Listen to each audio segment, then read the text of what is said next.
Ce qui m'a amené à donner des conférences, il y a un paquet de facteurs, un paquet de circonstances, je pense. Hein.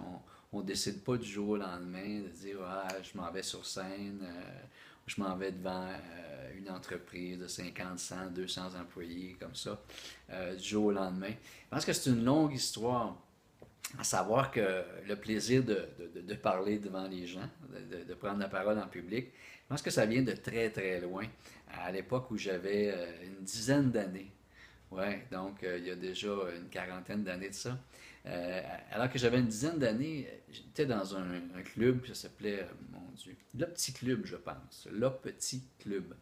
C'était organisé par le Club Optimiste. Et puis, il y avait un animateur, puis à chaque mois, il y avait une activité qui était organisée. Et à un moment donné, il y a eu une activité qui était une activité théâtre, si je peux appeler ça comme ça. On allait au sous-sol de l'église, il y avait une scène et tout. Tout était là pour des jeunes de 10, 11, 12 ans. C'était quand même assez impressionnant. Et là, il y avait un petit spectacle qui était organisé, une pièce de théâtre, mais de façon improvisée. Donc, on était, je ne sais pas, peut-être 7, 8 sur scène, peu importe, là, des volontaires. D'ailleurs, j'avais été volontaire pour le faire.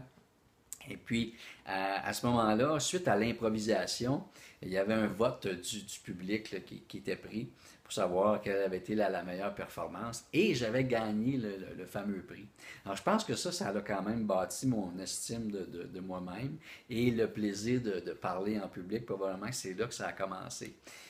Par la suite, bon, ben, au niveau de l'école, j'ai bien tenté, à une occasion, j'ai tenté de faire partie du groupe de théâtre. Malheureusement, on n'avait pas gardé ma candidature. Ceci étant, je m'étais quand même à la semaine étudiante. Il y avait des semaines étudiantes, je ne sais pas si ça existe encore, mais à la semaine étudiante, j'organisais avec un ami une petite, espèce de petit spectacle humoristique là, dans le cadre de la semaine étudiante. Par la suite, encore une fois, à l'âge de 23 ans, j'ai eu le grand privilège, et ça, je veux dire, c'est un grand privilège d'être nommé le président de mon club optimiste, le club optimiste de ma région.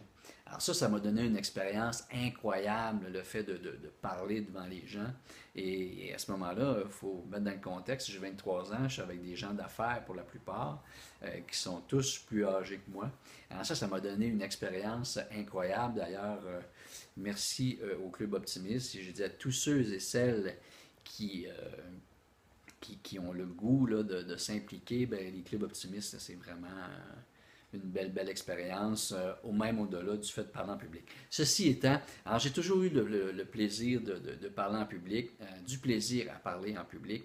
Donc, j'ai l'impression que ça, c'est déjà une base. Donc, par la suite, j'ai été en affaires et quand j'ai vendu mon entreprise en 2007, c'est là que je me suis dit, bon, ben, c'est temps. À ce moment-là, il y a une dizaine d'années, j'étais au début de la quarantaine. Donc, c'est temps ou jamais, si j'ai le goût d'être sur scène, de faire des conférences, c'est le temps.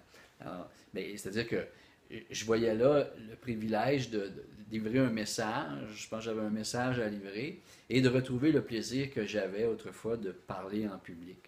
Alors, tout ça mis ensemble a fait que je suis devenu à ce moment-là conférencier, que j'ai fait le choix de dire, bon, je débute à faire des conférences. C'est comme